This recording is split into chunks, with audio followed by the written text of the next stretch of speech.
Guinness book of world ৰেকৰ্ডৰ যিটো আমাৰ বিহু হৈ গ'ল আগতে, তাৰপিছতে ঝুমুৰ হ'ল, এতিয়া বাগৰুম্বাৰ আমাৰ পাল পৰিছে।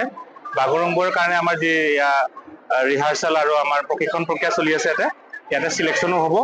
আৰু ইতিমধ্যে আমাৰ মাননীয় মুখ্যমন্ত্ৰী ডক্টৰ হিমন্ত বিশ্ব শৰ্মাই ডাঙৰীয়া তেখেতে এনাউন্স কৰিছে যে নৱেম্বৰলৈকে আমাৰ মাননীয় প্ৰধানমন্ত্ৰী দেশৰ প্ৰধানমন্ত্ৰী নৰেন্দ্ৰ মোদী ডাঙৰীয়া আহিব আৰু তেখেতৰ উপস্থিতিতেই আমাৰ বাগৰুম্বাৰ যি গিনিজ বুক অফ ৱৰ্ল্ড ৰেকৰ্ডত প্ৰায় 11,000 নাচনী, ইতিমধ্যে আমাৰ 11,000 নহয়, আমাৰ প্ৰায় 20,000ৰ ওপৰত নাচনী আমাৰ এতিয়ালৈকে ৰিহাৰ্চেল চলি আছে। কিন্তু আমাৰ যি মুখ্যমন্ত্ৰীৰ দ্বাৰা যি আমাৰ হেৰি দিয়া হৈছে, তাতে আমাৰ 11,000 নাচনীয়ে আমাৰ তাতে নৃত্য পৰিৱেশন কৰিব আৰু এটা ৱৰ্ল্ড ৰেকৰ্ড হ'ব। আৰু তাৰে আমাৰ ইয়াতে প্ৰশিক্ষণ হৈছে, প্ৰায় ইয়াতে আজি 500 মান আমাৰ ইয়াতে প্ৰশিক্ষণ হৈ আছে। প্ৰায় এতিয়া 500 আছে ইয়াতে আমাৰ।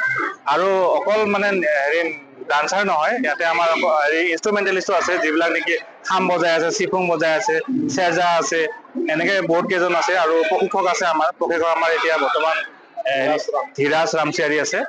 তেখেতৰ আজি 3 দিন হ'ল, আমাৰ 3rd টাইম তেখেতে আজি প্ৰশিক্ষণ দি আছে। ইয়াৰ পিছত আমি জুলাই মাহত আমাৰ কণ্টিনিউৱাছলি আমি প্ৰায় 15 দিন মান একেলগে আমি ৰিহাৰ্চেল কৰিম।